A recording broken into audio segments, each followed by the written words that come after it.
Distinguished guests, ladies and gentlemen, welcome to our Anti-Slavery Summit.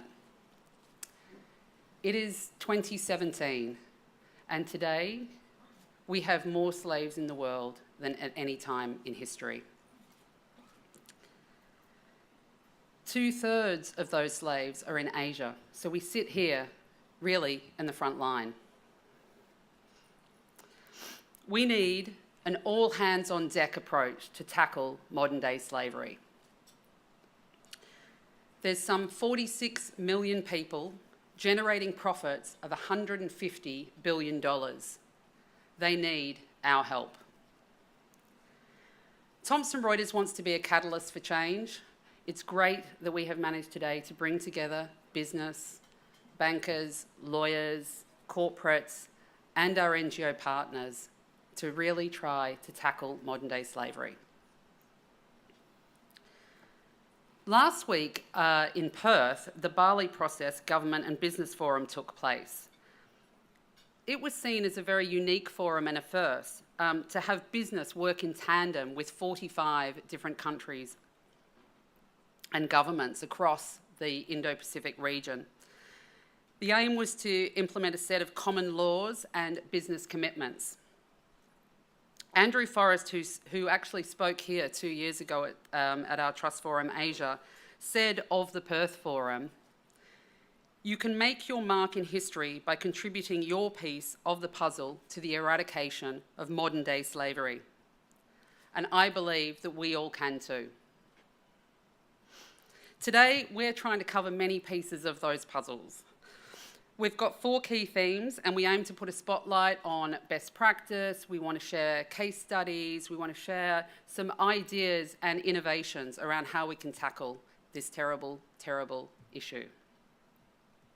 Our first panel will look at banking solutions, and given the profitability of modern-day slavery, at some point the illegal profits may end up in our financial systems. We then move on to regulatory and legal solutions. And with increasing regulation globally, we're going to look at the impact of how effective these regulations are and what else needs to be done. We'll then take a deep dive into our supply chain management options, and we'll look across different industries, and we've got a very global panel for that discussion. And we'll end the day with a fascinating panel on how technology and data may be able to help. There's some very innovative ways that tech, from anything from blockchain to artificial intelligence, are providing solutions. So I hope you will all enjoy that session. Before I finish, and I know Patrick just thanked our sponsors, but I really would like to take the opportunity to also thank many of the people who, without their support, this would not be possible. So firstly, thank you very much to our silver sponsors, Untitled Chapter and the Wills Group. Thank you also to Linklaters, our bronze sponsor. Both Ethos Beast Chapman and Linklaters have been really founding sponsors of this event, very much involved from the beginning. So thank you for your ongoing support. It is really, really appreciated. I also want to thank you, a new sponsor, Aetna. Thank you for joining us. So you've all got the Aetna logo around your neck. So thank you very much for your support. And special thanks to Liberty Asia, especially Archana. Thank you very much for your support. There you are. You've been an amazing partner helping bring all of this together, and Liberty Asia have been an amazing partner for the business overall. You'll hear more about some of the innovative solutions that Thomson Reuters and Liberty Asia have been doing to really tackle modern-day slavery. Also, thank you to Mekong Club and to Matt Friedman. You've also been a really fantastic advisor, so thank you very much. I think Mekong Partner also shows the power of bringing NGOs and business together to really make a difference. Thank you to our media partners, South China Morning Post and to Reuters, and a huge thanks to Rudafin and the RFI Digital team. Second year in a row of running a fantastic social media campaign for us. So thank you very much, David, Monique, Vincent. Thank you for all of your efforts. And this year, as Patrick said, we're live streaming, so welcome to all of the people who are watching us over the internet. It's brilliant that we can extend the messages and actually share some of the amazing speakers more broadly this year. So thank you to Arcaden, who are our partners in delivering that live streaming. And before I introduce our patron, I'd just like to say thank you to all of the amazing speakers and thank you to all of our guests today. Without all of you, this event would not be possible, so thank you very much for joining us. Especially thanks to our two keynote speakers, Louis Cederbacker and our humanitarian photography, Lisa Christine. I know that they are going to really set the scene to kick us off today for all of you.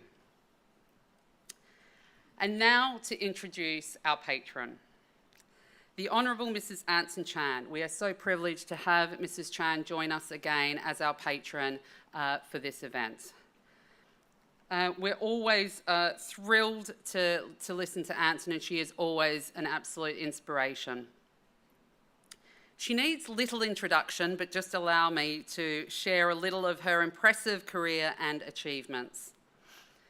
Mrs. Chan retired as Chief Secretary for the Administration of Hong Kong Special Administrative Region Government in 2001, after nearly 40 years of service. As Chief Secretary, she headed 190,000-strong civil service. She was the first woman and the first Chinese to hold the second highest government position in Hong Kong. During her career in the public service, she was responsible, among other things, for development of Hong Kong's economic infrastructure, including the planning and construction of Hong Kong's new international airport, which opened in July 1998, port expansion and deregulation of the telecommunications market. And in recent years, Mrs. Chan has taken a prominent role in the campaign for the full universal suffrage for election of Hong Kong's chief executive and all members of the legislature.